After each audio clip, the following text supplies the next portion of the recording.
Hello everyone and welcome back to the Linux tutorial. On this video, we are going to learn how to execute a Python program on your Linux platform. As you may know, Python is one of the very popular programming language across the new programmers. And the good news for Python programmers is that Python is a part of the Linux by default, which means you don't need to really install Python when you install the Linux. That is already there. The only thing is that probably you would need to upgrade your Python version. So without further ado, let us jump onto our Linux terminal and check the Python version already installed.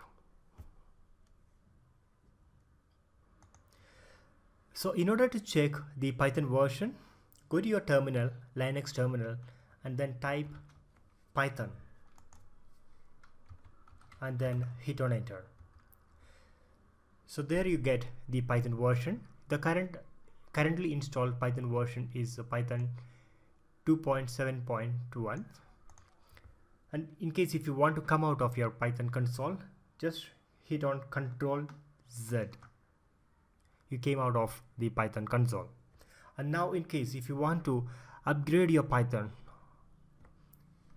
just do apt get upgrade Python.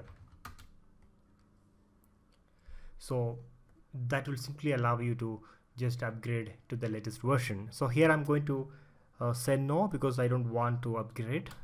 Let's keep it with 2.7.11 because 2.7.11 is one of the latest.